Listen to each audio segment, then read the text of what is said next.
सियावर रामचंद्र की जय। कन्हैया लाल की जय।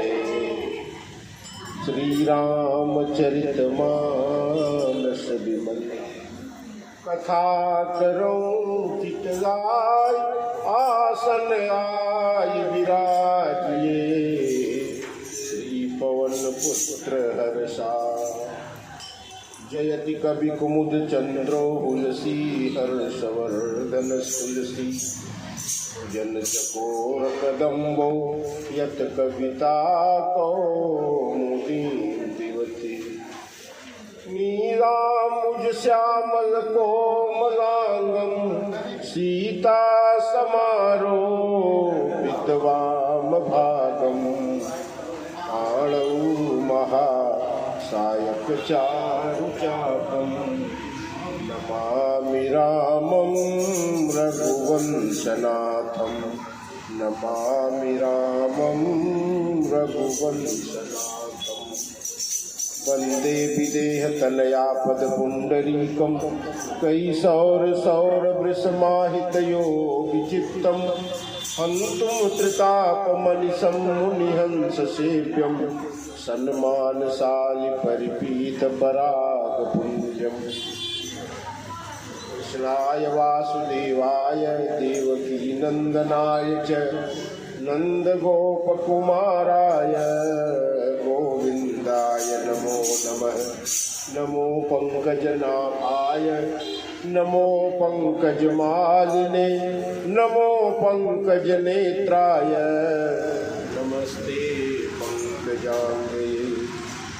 कर्पूरगौरं करुणावतारं संसारसारं भुजगेन्द्रहारं सदा वसन्तं हृदयारविन्दे भवं भवानी सहितं नमामि।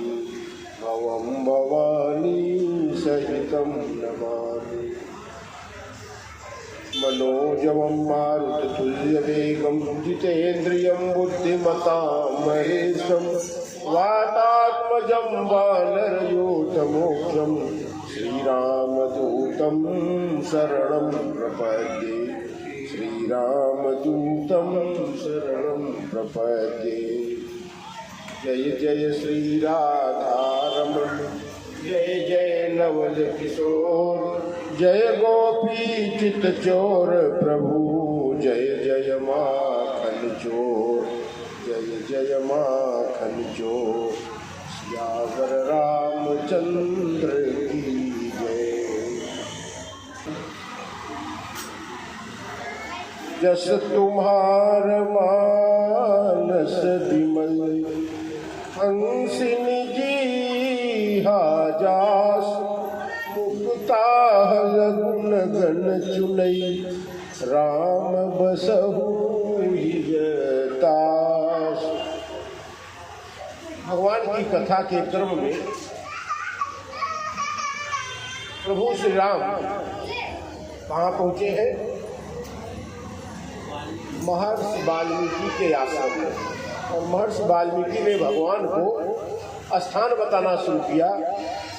जब भगवान ने पूछा महाराज कहाँ रहे, तब वाल्मीकि जी ने एक प्रश्न भगवान से पूछा कि पूछे मोहि की रहूं कह। मैं पूछत सकुचान और जह न हो तुम देहु कही तुम ही दिखाओ। महाराज आप जहाँ नहीं है ऐसी कोई जगह हो तब तो मैं बताऊं कि आप वहाँ नहीं, आप वहाँ रहिए। यानी ईश्वर धरती के प्रत्येक कण में है, ऐसा वाल्मीकि जी का कहना कि महाराज आप ऐसी जगह संसार में कोई है ही नहीं जहाँ आप न हो। आप पूछते हैं, मैं आपको इस उत्तर देते समय इसका उत्तर देते समय संकोच में हूँ कि आपको क्या कहूँ। फिर भी आपको बताता हूँ कि आपको कहाँ रहना चाहिए। इसी क्रम में पहले वाल्मीकि जी ने कहा सुनहु राम अब कहूँ निकेता। जहाँ बसहु सिय लखन समेता। सीता जी और लक्ष्मण के साथ आप वहाँ रहिए। तो कई स्थान बताए गए और ये स्थान का वर्णन पहले हो चुका है, लेकिन उसी क्रम में गोस्वामी जी ने कहा कि जिसकी वाणी निरंतर आपका भजन करती हो, जस तुम्हार मानस विमल हंसिनी जी जासु। महाराज आपके यश रूपी मानस सरोवर में, आपके श्री राम नाम रूपी मानस सरोवर में जिसकी जिह्वा निरंतर हंसिनी की भांति आपके गुणों का अवलंब लेकर आपका गान किया करती है महाराज, उनके हृदय में आप बसिए। यानी जिसकी जीवा से भगवान राम का नाम निरंतर निकलता हो, उसके मन में भगवान आप, उसके हृदय में आप स्थान करिए, क्योंकि तभी आप पर वो भरोसा कर पाएगा। और उसका हृदय कैसा है? आपके नाम का मान सरोवर है और उसकी जिह्वा क्या है? हंस के समान है। और वो हंसनी क्या करती है? मुक्ता मोती चुनती है। आपका नाम क्या है? राम नाम के मोती से। राम नाम का अगर मोती लेकर जीवा, राम रूपी नाम का मोती लेकर जीवा निरंतर आपका भजन करती है महाराज, तो उसका हृदय आपके निवास के लिए सर्वथा उपयुक्त है। इस प्रकार कई स्थान बताए महाराज ने। और उसी क्रम में कि चरण राम तीरथ चली जाही, राम बसहु तिनके मन माही। जिसके चरण तीर्थ स्थानों पर जाने को उत्सुक रहते हो, हे प्रभु उनके मन मंदिर में आप निवास करिए। चरण राम तीर्थ चली जाई और राम बसहु तिनके मन माही। उनके मन में प्रभु आप दिन रात बसेरा करिए। और जो नाम जपते हैं, राम क्या है? राम का नाम क्या है? महामंत्र। राम महामंत्र है, ध्यान दीजिएगा। राम मंत्र नहीं है, राम नाम महामंत्र है। और ये जपता कौन है? बालकांड में बाबा लिखते हैं, महामंत्र जही जपत महेशु और काशी मुकुति हेतु उपदेशु। राम का नाम मंत्र नहीं बल्कि महामंत्र है। और ये बाबा विश्वनाथ अपनी नगरी में काशी में बैठकर जीवों के मुक्ति के लिए उपदेश देते हैं। महामंत्र जहि जपत महेशु, ये महामंत्र है। ध्यान दीजिएगा, एक ही चीज है, एक ही नाम है, लेकिन अलग अलग भजने वाले के नाम से निकलता है, तो इसकी गुणवत्ता में बड़ा फर्क पड़ता है। सामान्य आदमी अगर भजन करेगा और भगवान शंकर भजन करेंगे, तो सामान्य आदमी के भजन से और भगवान शंकर के भजन से बड़ा अंतर होता है। क्यों? दवा, आप एक डॉक्टर के यहाँ जाइए और एक बड़े स्पेशलिस्ट के यहाँ जाइए। बड़ा डॉक्टर कम दवा देता है, छोटा डॉक्टर बड़ी दवा देता है। छोटे डॉक्टर के पास चले जाइए, वो 8-10 टैबलेट आपको पकड़ा देगा। और बड़ा डॉक्टर जितना होगा दवा कम देगा, लेकिन दवा ऐसी देगा जो असर कारक है। और छोटे डॉक्टर जहाँ जाएंगे तो जितना रोग बताएंगे सबकी एक दवा देता जाएगा। और बड़े डॉक्टर जहाँ जाएंगे तो ऐसी दवा देगा जो जिसका इलाज वही एक टैबलेट कर दे, सबका इलाज। तो भगवान शंकर के यहाँ जब आप जाएंगे तो भगवान शंकर द्वारा जो राम नाम उच्चारित होता है, उसका क्या अर्थ है? तो देखो, महामंत्र जहि जपत महेशु काशी मुक्ति हेतु उपदेशु। काशी में जीवों की मुक्ति के लिए भगवान मृत्यु के पश्चात भी मणिकर्णिका पर बैठे हुए भोले बाबा, इसलिए काशी मुक्ति हेतु उपदेशु। काशी में मुक्ति देने के लिए बाबा 24 घंटे बैठे हैं। और किसके बल से? जासु नाम बल शंकर कासी, देत सबई निज गति अविनाशी। भगवान शंकर किसके बल पर सबको पार करा देते हैं भवसागर से? वही महामंत्र। वो महामंत्र है कौन सा? राम नाम।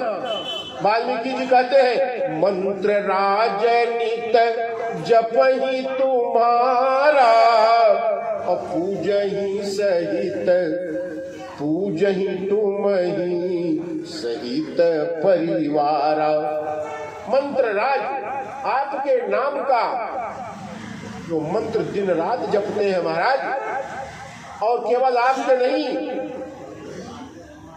अपने परिवार के साथ आपका नाम जपते हैं, संपूर्ण परिवार के साथ। ऐसे महाराज तर्पण होम करहि विधि नाना, और विप्र जवाई देहि बहुदाना। तो तर्पण होम श्रद्धा में विश्वास रखते हैं, श्रद्धा करते हैं महाराज, उनके आप कहाँ बसिए? तुम ते अधिक गुरहि जिय जानी।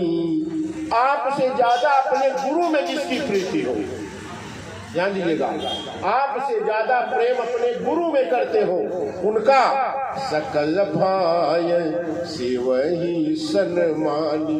सब प्रकार से सेवा करते हो गुरु की, आपसे ज्यादा उनके। सब कर्मा गही एक फल, राम चरण रति हो, तिनके मन मंदिर बसहु, सिय रघुनंदन दो। आप सीता सहित महाराज उनके मन मंदिर में निवास करिए। जो विविध प्रकार के यज्ञ कर्म करते हैं, जिनके मन में गुरु के प्रति अपार श्रद्धा है, जो आपके तीर्थों में सप्रेम चरण राम तीर्थ चली जाई, राम बसहु तिनके मन माई। आप उनके मन में बसी महाराज, जिनके चरण आपके तीर्थों की ओर निरंतर चलायमान है, गतिमान है, जाते रहते हैं। क्यों? क्योंकि ऐसे लोग बिना श्रद्धा के तीर्थों में नहीं आ सकते। महाकुंभ में अब आता है कि 60 करोड़ 58 करोड़ लोग गए, तो कौन गए? जिनके मन में भगवान के प्रति श्रद्धा है, जिनको लगता है कि जाना चाहिए। तो इस प्रकार से बहुत से स्थान बताए, उन्हीं स्थानों में वाल्मीकि जी ने कहा महाराज उनके मन में भी बसिए, जिसके जो केवल आपके भरोसे हो, जो आपके भरोसे हो, उनके मन में बसिए। कौन?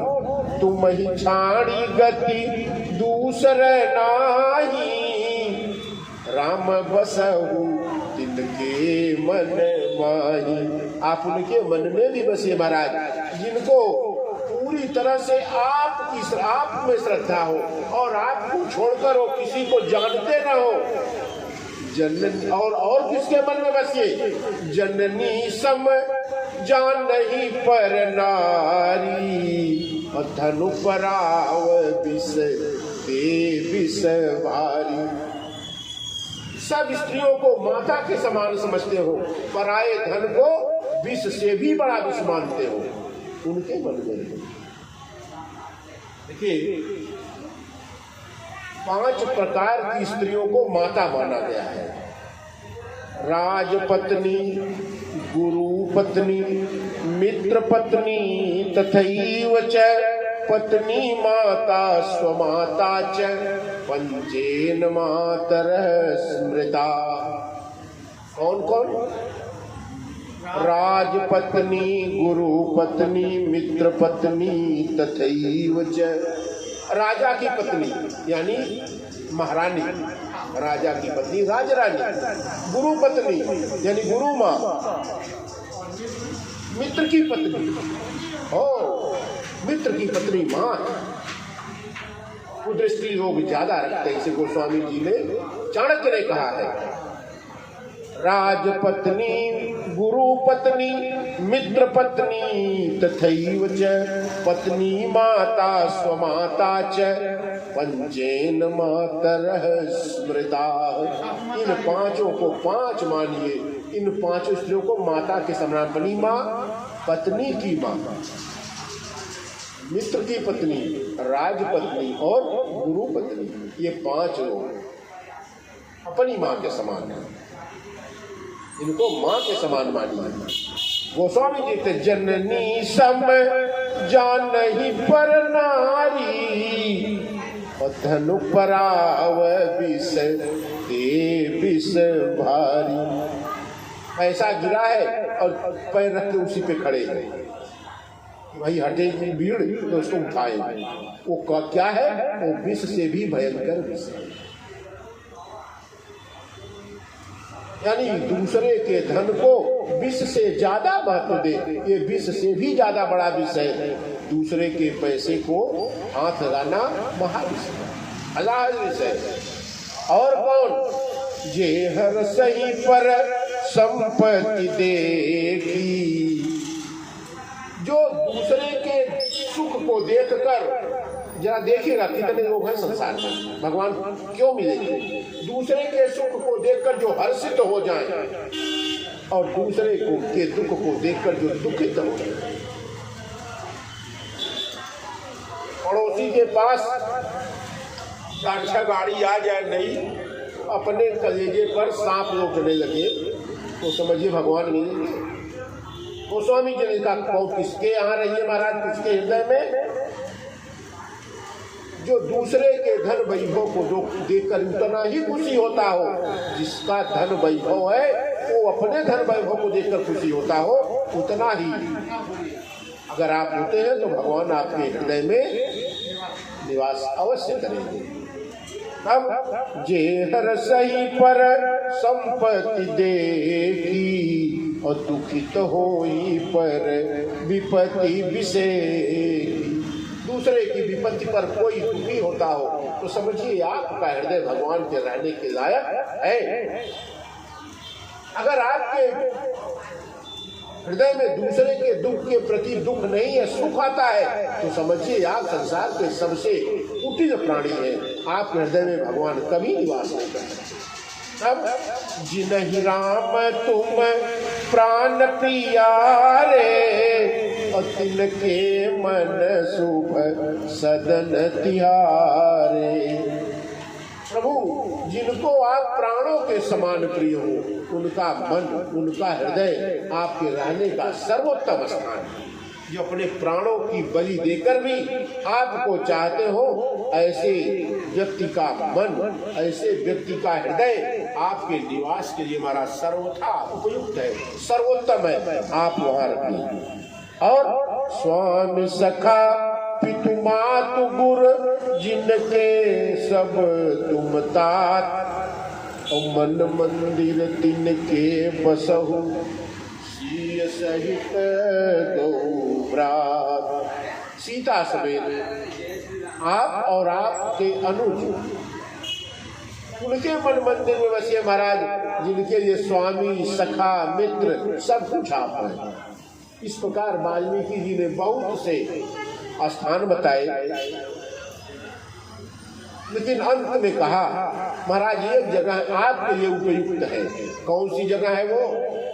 चित्रकूट में करहु निवासु। महाराज जितना स्थान मैं देखा वो स्थान आपको एक सब गुण एक जगह पर मिलेगा, वो स्थान है चित्रकूट। आप महाराज चित्रकूट में अगर रहते हैं तह तुम्हारे सब भांति सुपासु। क्यों महाराज? आपके बड़ा आरामदायक है स्थान है वो, बड़ा सुख मिलेगा आपको। आप वहाँ रहिए। चित्रकूट गिरी करहु निवासु, तह तुम्हारे सब भांति सुपासु। आपको बड़ा आनंद मिलेगा महाराज। क्यों? क्योंकि वहाँ शैल सुहावन कानन चारु, करके हरि मृग बिहग बिहारू। बड़ा आनंददायक स्थान है चित्रकूट। वहाँ पर महाराज छोटे छोटे जंगल हैं और एक बड़ी सी सुंदर नदी है। अत्रि और अनुसुईया जी का आश्रम है और अत्रि अनुसुईया जी के आश्रम के साथ साथ अनुसुईया जी द्वारा लाई गई गंगा की धवल धार मंदाकिनी के रूप में है महाराज। सुरसरी धार नाव मंदाकिनी सो सब पातक पोतक डाकिनी। सुरसरी धार गंगा जी की एक धारा अत्रि महर्षि अत्रि की पत्नी माता अनुसुईया ने अपने सतीत्व के बल पर चित्रकूट में प्रकट किया है। महाराज वहां जल का प्रचुर भंडार है और बहुत सुंदर नदी पुराण पुनीत बखानी। नदी पुनीत पुराण बखानी अत्रि प्रिया।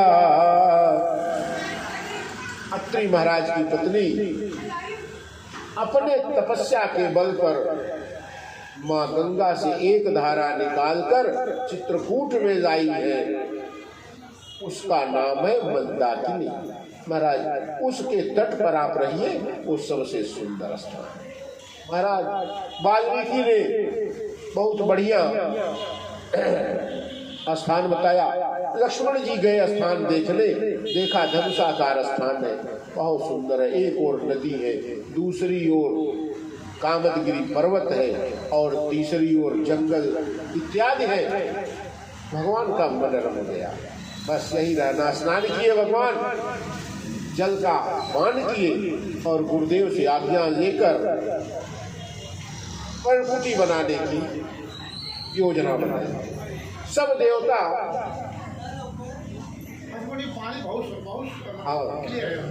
सब देवता गोल वीरों के रूप में आए। भगवान की कुटिया बनाई। कुटिया दो कुटी बनाई, एक छोटी जहाँ भगवान पूजा करेंगे, एक छोटी कुटी, और एक बड़ी जहाँ अपने बराता सहित भगवान निवास करेंगे। तो भगवान ने कुटी बनाई, कुटी का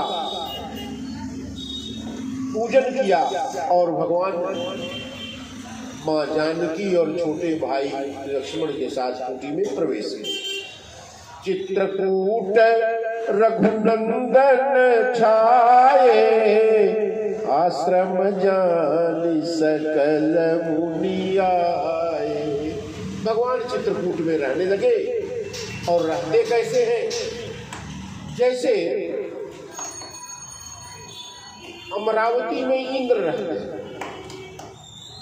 इंद्र किसके साथ रहते हैं? अपनी पत्नी सची के साथ और अपने पुत्र जयंत के साथ।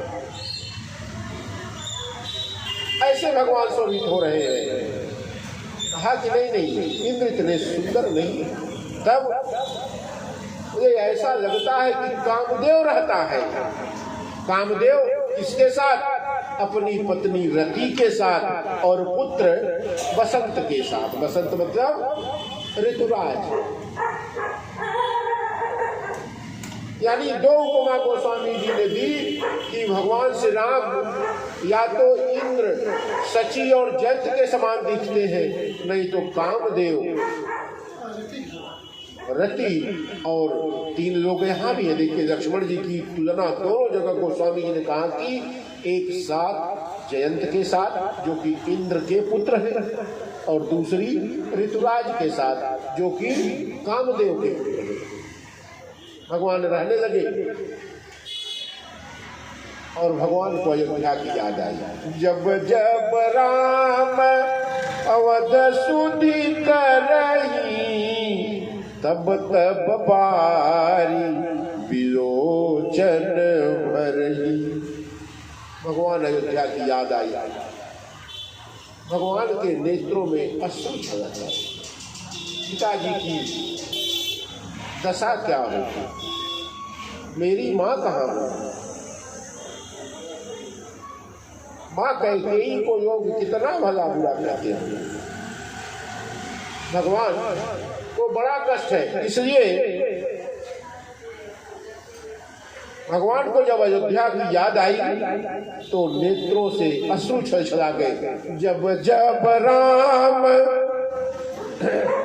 अवध सुधि करही, तब तब बारी विलोचन भरही।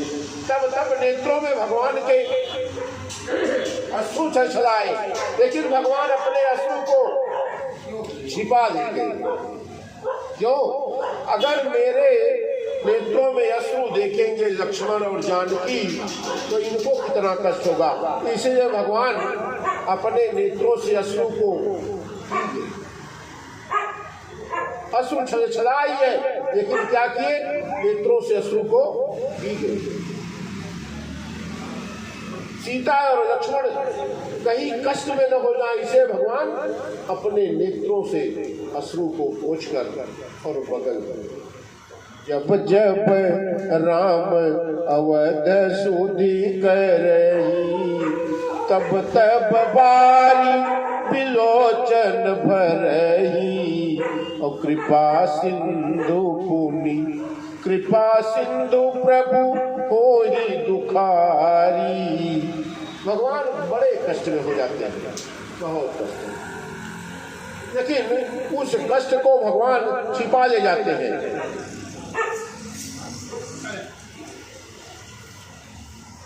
अब रहने लगे भगवान निषाद राज गुह भगवान की पर्णकुटी बनवाकर और लौटे आए।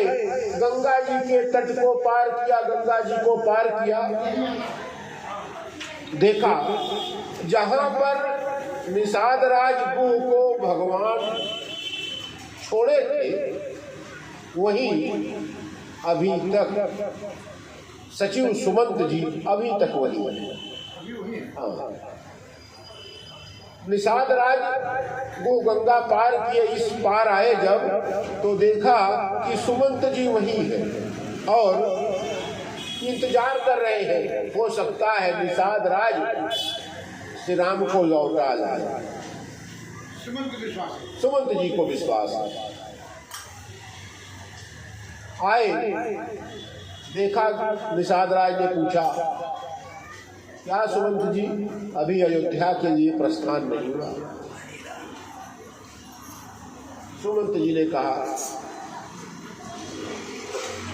निषाद राज घोड़े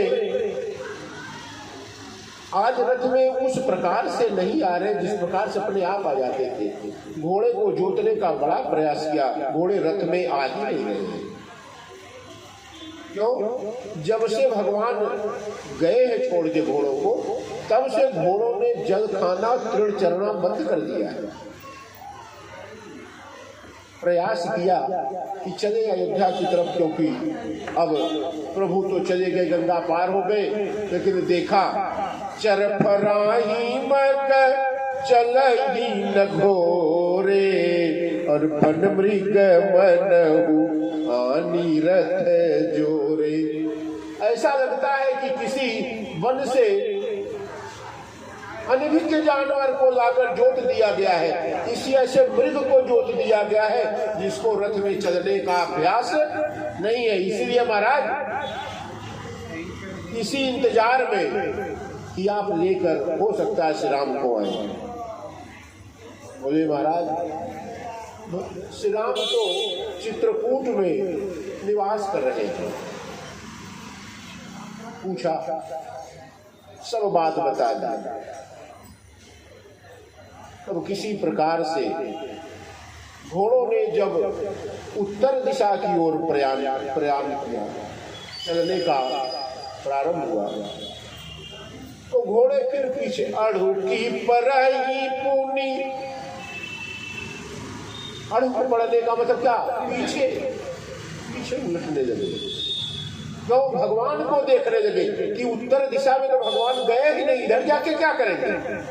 और अयोध्या किधर है? उधर से उत्तर दिशा में, भगवान दक्षिण दिशा आए हैं ना। अब आप सोचिए, अपनी स्थिति देखिए, अयोध्या से इलाहाबाद एकदम दक्षिण है, चित्रकूट एकदम दक्षिण है, अयोध्या से दक्षिण। तो जब उत्तर से दक्षिण आए तो साथ में भगवान थे, और रथ जब छोड़कर भगवान गए तो घोड़ों को उत्तर जाना था, अयोध्या जाना था। तो न तो भगवान अयोध्या में है तो न तो रथ में भगवान है, तो घोड़े आगे चलने को तैयार नहीं।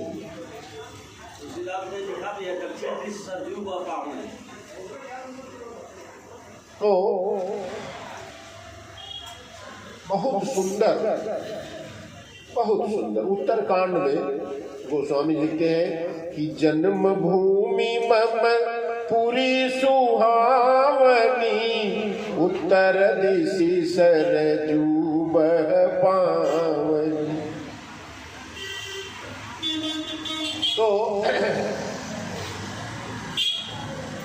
भगवान वो घोड़े न पाकर उत्तर दिशा की ओर चलने को तैयार नहीं, और सुमंत जी भी आए हैं तो प्रभु को लेकर और जा रहे हैं तो भगवान को छोड़कर।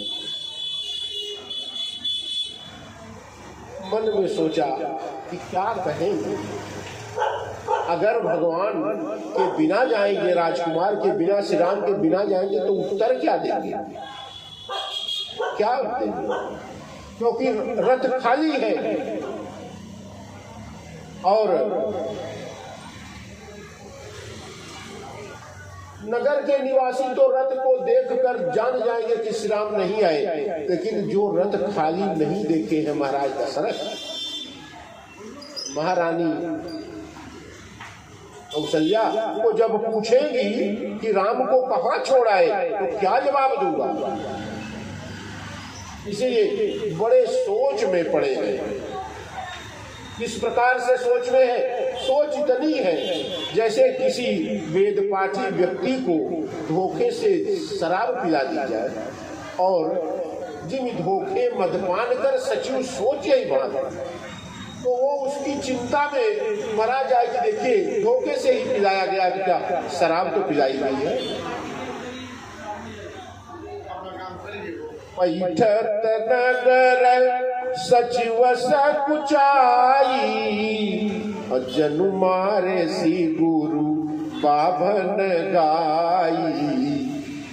अयोध्या में किसी तरह से प्रवेश करते हैं जब, और प्रवेश कब करते हैं? शाम के समय, रात के समय, जब अंधेरा हो गया, कोई देखे न, क्योंकि सोच रहे हैं कुछ जब ही राव दुख दीना। जब महाराज दशरथ पूछेंगे तो क्या बताऊंगा, जब माँ कौशल्या पूछेगी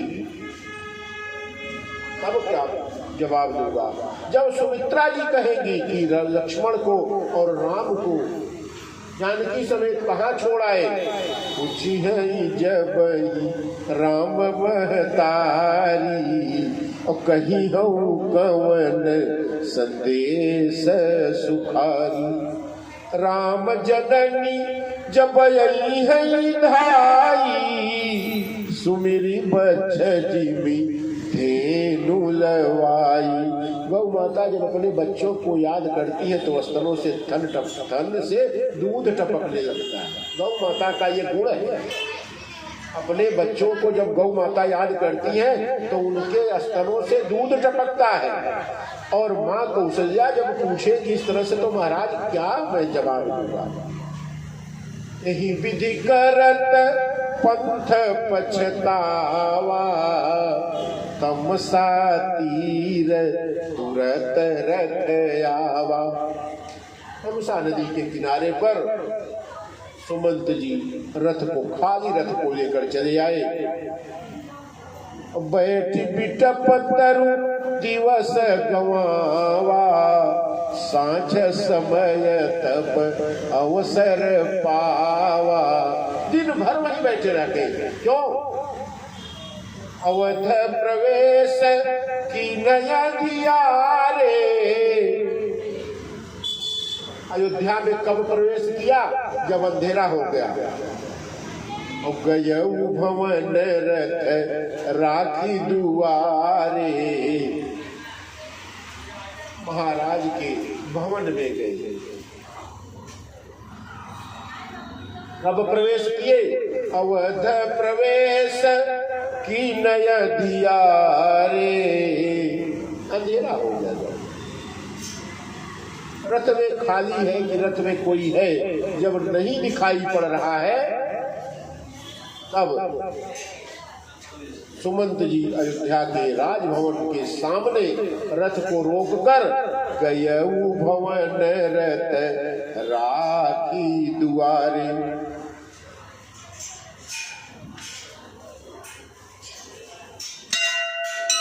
अब जरा देखिए कहां गए? सीधा महाराज दशरथ के भवन में गए।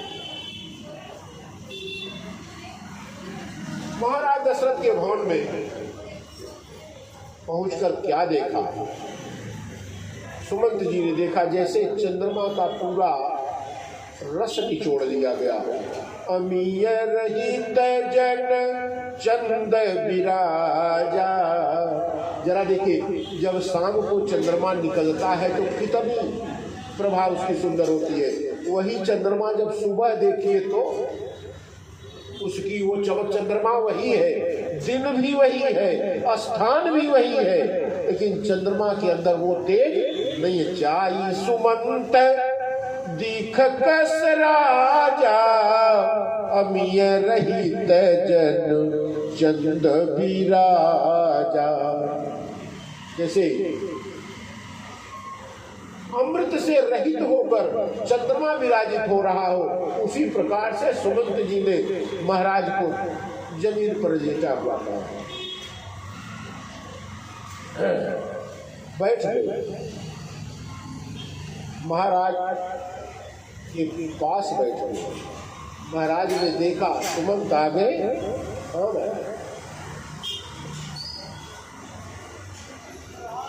महाराज ने कहा राम कुशल कहूं। महाराज पूछते हैं राम कुशल कहूं सखा स्नेही। राम की कुशल तो राम कहाँ है? कह प्रिय पुत्र वधू वही दे। जरा ध्यान दीजिएगा,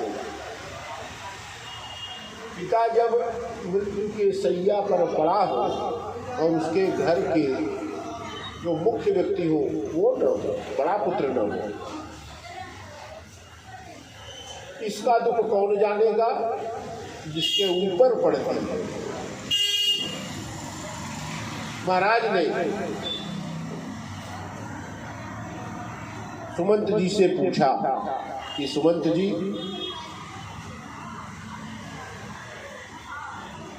राम नहीं आए, जानकी को भी आप नहीं लाए, मुझे ही पहुंचा दो। जहां राम है वहीं मुझे ही पहुंचा दो, नहीं तो महाराज ये प्राण अब नहीं रहेंगे। सुमंत बात जहां राम लक्ष्मण और जानकी है वहीं पहुंचाऊंगा, नहीं तो महाराज अब मेरे प्राण यहां बचने वाले। समझाने लगे, सुमंत जी समझाने लगे, महाराज तुम पंडित ज्ञानी, धीरज धरहु अवसर जानी। महाराज आप ये बड़ा विषम समय है, आप तो खुद ज्ञानी, मैं आपको क्या समझाऊं। लेकिन महाराज आप थोड़ा सा धैर्य धारण करेंगे ना तो सब सुख से पार हो जाएगा। धीरज धरहु अवसर जानी। महाराज आपने तो जन्म मरण सब दुख सुख भोगा, हानि लाभ प्रिय मिलन वियोगा। काल कर्म बस होई गोसाई बरबस रात दिवस की नाई। महाराज ये समय बड़ा कठिन है, बड़ा कठिन समय है। कैसा? आप तो महाराज खुद विद्वान है, आप जैसा ज्ञानी अगर इस अवसर पर इस विषम समय में अधीर हो जाएगा, घर छोड़ देगा महाराज, तो क्या होगा? इसीलिए आप क्या करिए, आप धैर्य धारण करिए और आप जीवन मरण सब दुख सुख भोगा। आपने महाराज तो जन्म और मृत्यु के चक्कर को देखा है। हानि लाभ प्रिय मिलन वियोगा। हानि लाभ, प्रिय का मिलन और प्रिय का वियोग दोनों देखा है महाराज। आपने राम को जन्म देते भी देखा है, आपने राम का वनवास भी देखा है, संयोग भी देखा है, वियोग भी देखा है महाराज। काल करम बस होई गोसाई। काल महाराज कर्म के अधीन नहीं है, कर्म काल के अधीन है। काल कर्म बस होई गोसाई बरबस रात दिवस की नाई। महाराज जैसे दिन के बाद रात और रात के बाद दिन आता है, उसी प्रकार से सुख के बाद दुख और दुख के बाद सुख आता है। आपने पहले सुख भोगा, अब दुख आया है, अब दुख के बाद महाराज फिर सुख आने वाला है। इसलिए इतना धैर्य आपको धारण करना पड़ेगा, क्योंकि आप तो खुद विद्वान है महाराज, आपको क्या समझाएं। बहुत प्रयास किया, लेकिन महाराज के शरीर शिथिल होते जा रहे। प्राण कंठ गत भयउ भुआलू मनि विहीन जिमि व्याकुल व्यालू। राम राम राम राम कहते हुए महाराज के प्राण कंठ तक आ गए हैं, हाथ पैर शिथिल पड़ते जा रहे। बहुत समझाया, कौशल्या जी वहीं बैठी हैं। कौशल्या को बुलाकर कहा, कौशल्या आज मुझे याद आ रहा है एक बात। क्या महाराज? आज मुझे उस अंधे माता पिता की बात याद आ रही है, जिसने कहा है कि दशरथ पुत्र वियोग में तेरा मरण होगा। क्या बात होगी महाराज? कौन सा श्राप? आपने आज तक नहीं बताया। तो तापस श्राप अंध सुधियाई। अंधे माता पिता, श्रवण के माता पिता की बात याद आ गई और कौशल्या जी को बुलाकर महाराज दशरथ ने सब कहा कि अब मैं बचने वाला नहीं हूँ। अरे कौशल्या जी ने कहा महाराज ऐसी बात मत कहिए। क्यों? अयोध्या रूपी जहाज में सब जो पथिक बैठे हैं महाराज, ये सब डूब जाएंगे अगर कर्णधार नहीं रहेगा। अयोध्या क्या है? अयोध्या जहाज है, और उस जहाज पर ये जो सारा समाज बैठा है ये पथिक है, और आप उस जहाज के कर्णधार हैं। कर्णधार तुम अवध जहाजू चढ़े पथिक सब सकल समाजू। और धीरज धरियत पाई अपारू और नाही तपूड़ी सब परिवार। महाराज आप धैर्य धारण करिए तो ही अयोध्या बचेगी। अगर आप धैर्य खो देंगे महाराज, तब अयोध्या भी नहीं बचेगी। महाराज की आंखें भी अब जवाब देती चली जा रही है।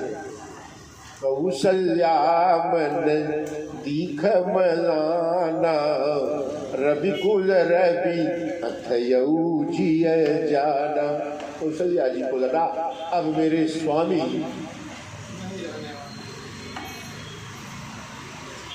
अब नहीं रहने वाले।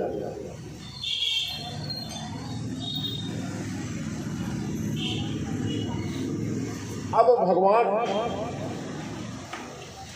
के ध्यान में दशरथ जी आ गए। और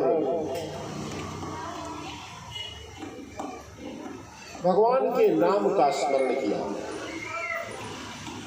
भगवान के नाम का। हार गुणंदन प्राण प्रीते, तुम बिन जियत बहुत दिन बीते। राम बहुत दिन बीत गया, तेरा दर्शन नहीं हुआ। हार गुणंदन प्राण प्रीते, तुम बिन जियत बहुत दिन बीते। आ जानकी लखन हार गुबर, हापित हित चित चातक जलधर।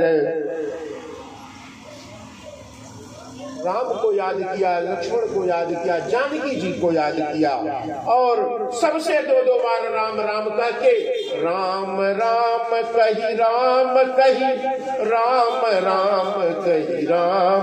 तन परिहरि रघुबर बिरह, राव गयऊ सुरधाम।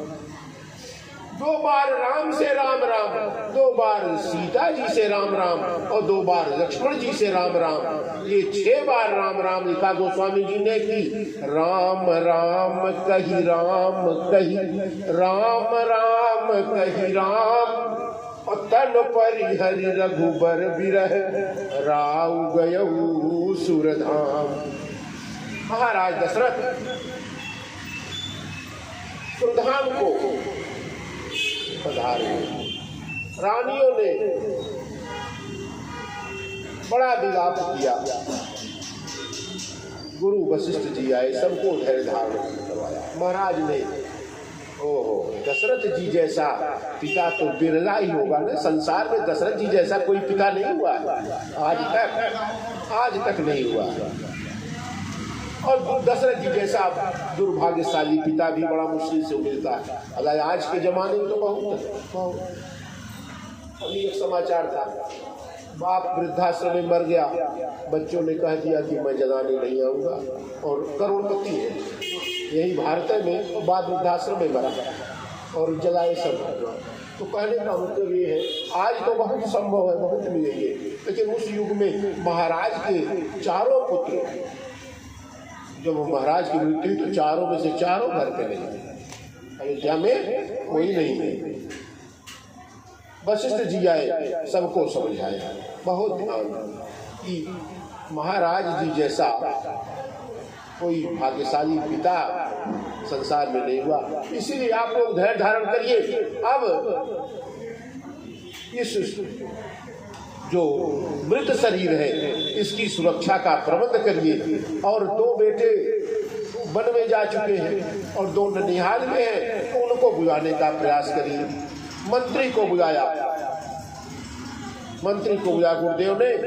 अब राजा नहीं है, राजकुमार नहीं है, तो चलेगी किसकी? गुरुदेव वशिष्ठ। सब शासन की सत्ता किसके हाथ में हो गई? वशिष्ठ जी के हाथ में हो गई। अब शासन संचालन का काम वशिष्ठ जी का है, और वशिष्ठ जी ने मंत्री को बुलाया और तेल नाव भरी नृपतनु राखा, और दूत बोलाई बहुरी असभाखा। एक नाव के आकार का बनाकर, और उसमें महाराज के 100 को रखकर सुगंधित द्रव्यों से, तेल से बने हुए पदार्थ से, जिससे महाराज का शरीर बिगड़ने न पाए, रख दिया गया। और दूत बुलाए बहुयश भागा। क्या भागा? क्या कहा? धावहु बेगी भरत पहि जाहु, और नृपसु दिक्कतहु कहु जनिकाहु। आप जल्दी से जल्दी कहाँ जाइए? भरत जी के यहाँ जाओ। और ध्यान रहे कि महाराज की सूचना, महाराज की मृत्यु की सूचना मत देना। दूत ने पूछा, महाराज क्या कहेंगे? तो गुरुदेव ने कहा कि ये मत कहिएगा कि क्या हाल चाल है, बोलिए आपको गुरुदेव ने बुलाया है। नहीं कहे वो भरत सन जाई, और गुरु बोलाई पठये दो भाई। भरत जी से केवल इतना कहना, आपको गुरुदेव ने बुलाया है। अब जरा यहां देखिए, अनरथयावध आरंभे जपते अकुश गुण होई भरत पहितबते। जब से अनर्थ अयोध्या में प्रारंभ हुआ तब से भरत जी को अपने मामा के यहाँ भी चैन नहीं। क्यों? जब कुछ कष्टकारक बात होने को होती है तो आभास होता है। भरत जी को भी आभास हो गया। अनरथ अवध आरंभ जपते कुश गुण होई भरत पहितबते। देखहि रात भयानक सपना जागी करई सत कोटि कल्पना। भरत जी को रात में स्वप्न आता है। क्या? कि अयोध्या में कुछ ऐसा चीज, ऐसा कोई कार्य घटित हो रहा है जो शायद सुखद नहीं है। ये बड़ा भयानक सपना। ऐसा लगा कि दक्षिण की ओर कोई तारा टूटा है। देखई रात भयानक सपना जागी करई सत कोटि कल्पना। जब सुबह होती तो सपने में क्या सोचा उसकी कल्पना करते। क्या? कि विप्र जमाई तेई दिन दाना शिवय अभिषेक करई विधि नाना। भरत जी ने सपना देखा कि ब्राह्मणों को भोजन में राजभवन में करवा रहा है। ऋषि महात्मा और ब्राह्मण भोजन कब करते हैं? विप्र जमाई देई दीन दाना शिवय अभिषेक करई विधि नाना। मांगई कुशल महेश मनाई कुशल मातु पितु परिजन भाई। भगवान शंकर के मंदिर में जाकर कहते हैं, प्रभु मेरे माता पिता, मेरे परिवार के सभी मेरे भाई सब सुखी से हो, इतना आशीर्वाद दीजिए। भरत जी भगवान के प्रति कितने प्रेमी है, कितने प्रेमी है। भरत जी ऐसा मन में सोच रहे हैं, तब तक बुलाने वाले पहुंच गए। अब जरा देखिए, तुरंत देखा बुलाने वाले को, दूत को देखा। भरत जी ने सोचा, अरे अभी मन में ऐसा आ रहा है, दूत भी सामने, महाराज कोई घटना वास्तव में तो प्रभु नहीं घट गई है। भरत जी मन में सोच ही रहे हैं और धावन पहुंचे, मतलब पहुंच गए और पूछा कि अयोध्या में सब कुशल तो है। भरत जी ने पूछा दूत से कि बताइए हालचाल अयोध्या की क्या है। बोले महाराज अयोध्या में हालचाल गुरुदेव ने आपको बुलाया है, यही कहकर कि अयोध्या भरत को ले गए।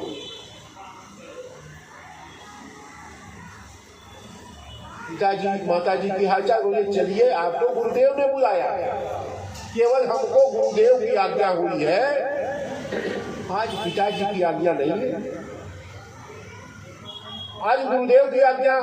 भरत जी मन में सोच रहे हैं, लगता है जो खटका है वास्तव में घटना कुछ हुई है।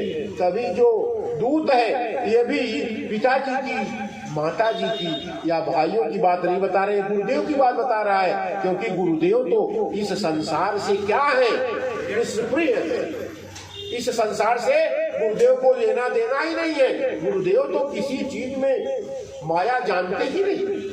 गुरुदेव ने बुलाया है, इसका मतलब घटना कुछ अवश्य घटित हुई है। तो भगवान शंकर को फिर प्रणाम किया। अब गुरु अनुशासन श्रवण लगी, चले गणेश मना। गणेश जी की वंदना की।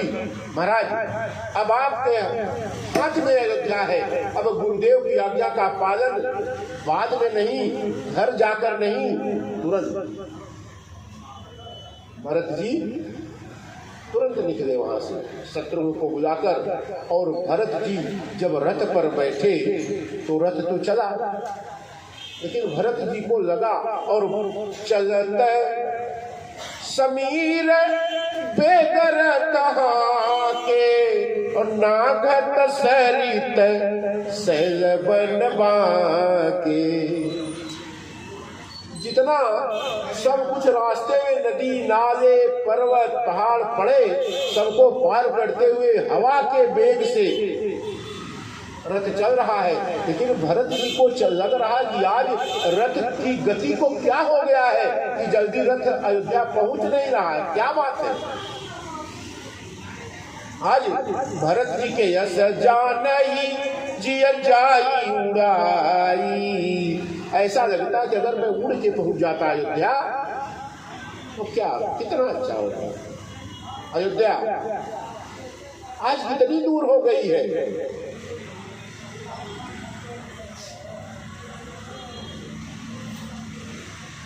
अयोध्या में जब पहुंचे हैं भरत जी, अयोध्या की रास्ते में जैसे ही तो अयोध्या के निवासियों को देखा तो जो भरत को देखता वो मुंह फेर लेता। और अयोध्या की दशा कैसी है, हर सियार बोल ही प्रतिकूला सुनी सुनी होई भरत ही सूला। हर सियार गधा, गधा और सियार श्रृंगाल ये विपरीत है, जरा ध्यान दीजिएगा। गधा पालतू है और सियार जो है वो जंगली है। आज व्यवस्था पलट गई है, गधा जंगल में है और सियार दरवाजे दरवाजे पर है। अभी भी किसी के घर में दुर्घटना घट जाए बड़ी तो लोग बोलते भैया दुआरे पर सियार पे तरफ है, उनके दरवाजे पर तो भैया सियार रोता है। सियार रोने का मतलब क्या कि ऐसी व्यवस्था गड़बड़ हो गई है कि किसी को कुछ समझ में नहीं आ रहा है। और गधा क्या है, पालतू जानवर है। गधे को आदमी खिलाता है खिलाता है खिलाता, उसे काम लेता है, पालतू जानवर है। और सियार जंगल में नोचता खाता है। लेकिन आज उल्टी है व्यवस्था, यानी अयोध्या में व्यवस्था क्या हो गई है, पलट गई है।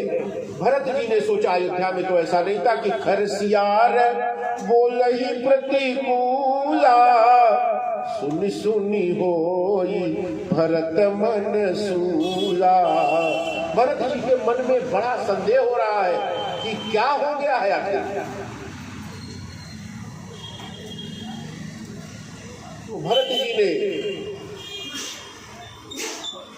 अपने मन को स्थिर तो करना चाहा, लेकिन अयोध्या की दुर्दशा देखकर अयोध्या के निवासी भरत जी को देखते तो घूम जाते, दूसरी ओर मुंह कर देते और भरत को देखकर कहते इसी भरत के कारण आज ये दुर्घटना घटी। भरत जी को कुछ पता नहीं कि राजमहल में राजभवन में क्या घटना हुई है, लेकिन लोगों के व्यवहार से लगता है कि भरत जी को एहसास होने लगा है ऐसी घटना जरूर कोई घटित हुई है जिससे पूरी अयोध्या में अशांति छाई है। तो आगे कल भरत की कथा इतनी मार्मिक कथा होगी क्या क्या। अब आज यहीं पर कथा का विश्राम करते हैं।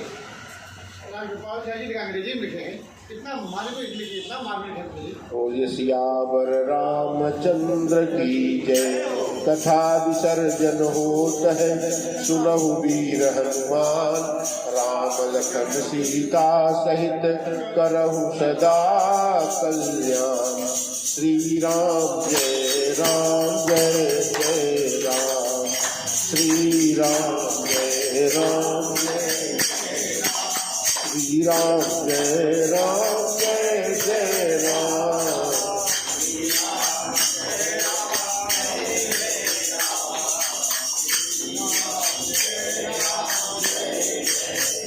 सियावर रामचंद्र की जय। श्री कृष्ण कन्हैया लाल की जय। उमापति महादेव की जय। श्री हनुमत लाल जी महाराज की जय। श्री गोस्वामी तुलसीदास जी महाराज की जय।